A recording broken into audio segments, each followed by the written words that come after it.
దేవునితో సన్నిహితమైనటువంటి అనుభవంలోనికి రావడానికే దేవుడు ఒక వ్యక్తికి అరణ్య అనుభవాన్ని అనుమతించినటువంటి క్రమం మనం చూస్తూ ఉన్నాం. చూడండి, మోషే అరణ్యములో దేవుడు మోషేతో ఎక్కడ మాట్లాడాడంటే ఐగుప్తులో ఉన్నప్పుడు మాట్లాడలేదు, లేదంటే మిద్యానులో ఇంట్లో ఉన్నప్పుడు మాట్లాడలేదు. కానీ మరి గొర్రెలు కాస్తున్నప్పుడు ఆ అరణ్యంలోనికి వెళ్ళినప్పుడు మరి మండుచున్నటువంటి పొదని మోషే చూసినప్పుడు ఆ పొద దగ్గర మోషేతో మాట్లాడినటువంటి క్రమం మనం చూస్తున్నాం.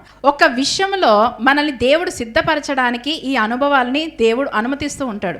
పాత నిబంధనలో మనం చూసినప్పుడు ఏంటంటే మోషే ఒక ప్రత్యేకమైనటువంటి వ్యక్తి.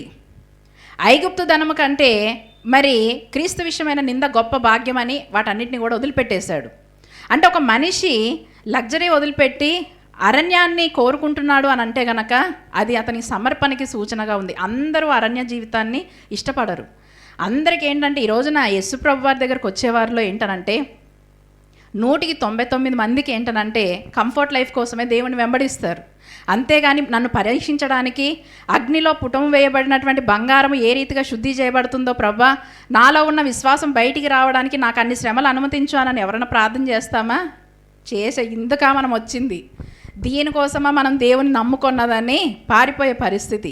చూడండి, ఒక ఉద్దేశాన్ని నెరవేర్చడానికి దేవుడు మోషేని అరణ్యంలో కలుసుకున్న పరిస్థితిని మనం చూస్తూ ఉన్నాం.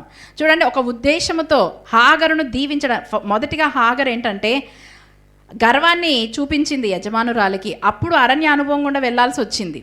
కానీ ఎప్పుడైతే పశ్చాత్తాపపడి ఆమె ప్రవర్తన దేవుడు చూశాడో, ఈ స్థితి నుంచి దేవుడు ఆమెను ఒక ఉన్నతమైన స్థితిలోనికి, దాసీగా ఉన్న తనని ఒక మూల జనాంగానికి మూల స్త్రీగా దేవుడు ఆశీర్వదించడానికి అరణ్య అనుభవంలో నుండి ఆమెను తీసుకెళ్ళినటువంటి పరిస్థితిని మనం చూస్తూ ఉన్నాం.